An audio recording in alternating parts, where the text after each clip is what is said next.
Honoré Justin Mondomobé, je suis expert en commerce international et fortement orienté au niveau de la facilitation des échanges, au niveau du libre-échange.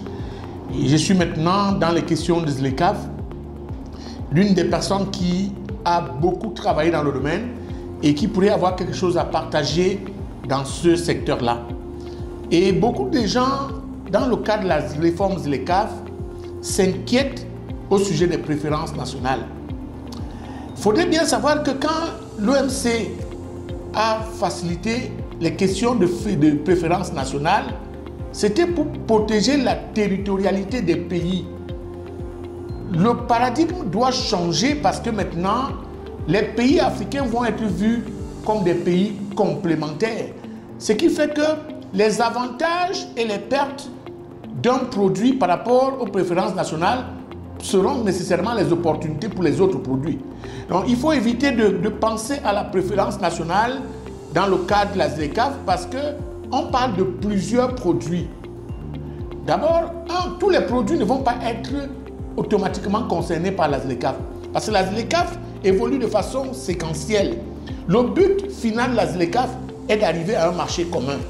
Même l'Europe n'est pas encore un marché commun. Donc, la démarche pour arriver à un marché commun, d'abord, c'est de mettre en berne les préférences nationales parce que jusqu'à présent, les préférences nationales n'ont pas aidé les pays africains. Il faut être clair.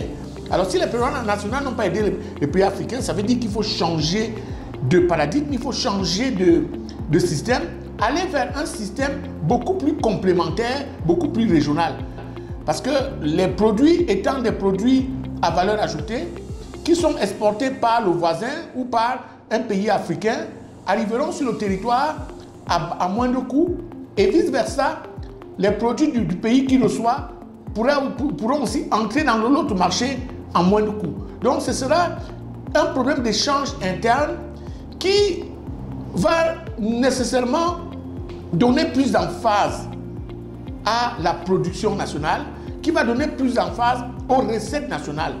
Donc la préférence nationale vue sur le prisme d'un seul produit ne sera plus d'actualité.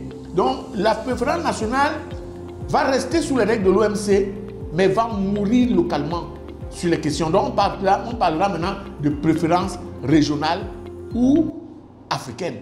Et ce changement de paradigme de préférence va rendre l'économie africaine beaucoup plus compétitive et va utiliser les avantages concurrentiels de chaque pays. Donc il faut éviter donc de regarder les pays de façon nationale, il faut regarder de façon régionale, de façon continentale. Donc c'est pour ça qu'on appelle zone de libre-échange continentale. Donc ce qui fait que les pays ne doivent pas se dire « Oh, moi je n'aurai pas la capacité ». Non, les pays ont toute une phase de préparation, parce que chaque pays en Afrique a de la valeur ajoutée par rapport à une proposition de façon marginale mieux que d'autres. Ce n'est pas nécessairement parce qu'on est grand pays qu'on va plus produire les céréales que les autres ou bien qu'on va plus produire les épices. Donc il faut voir les aspects beaucoup plus en complémentarité et on arrivera vers pas de préférences nationales mais de préférences africaines. Et rien que le marché qui va s'ouvrir et qui va créer l'interchangeabilité, c'est des centaines et des centaines de milliards de dollars qui vont se transiger à l'intérieur de l'Afrique. Et à la fin, lorsqu'on va arriver à un marché commun, peut-être qu'on ira vers une monnaie commune, mais on est dans un processus qui va aller de façon graduelle. Donc, ce qui fait qu'on ne peut pas aujourd'hui prédire ce qui va se passer dans 10 ans, parce que même les marchés communs, les vieux marchés qui se sont intégrés longtemps avant la ZLECAf, n'ont pas encore atteint l'idée de marché commun.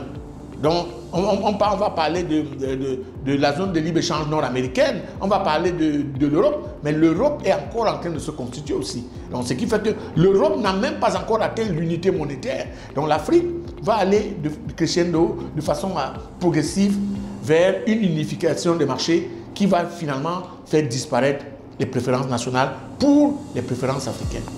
Soyez disponibles de nous contacter et ce sera toujours un plaisir de répondre à vos questions.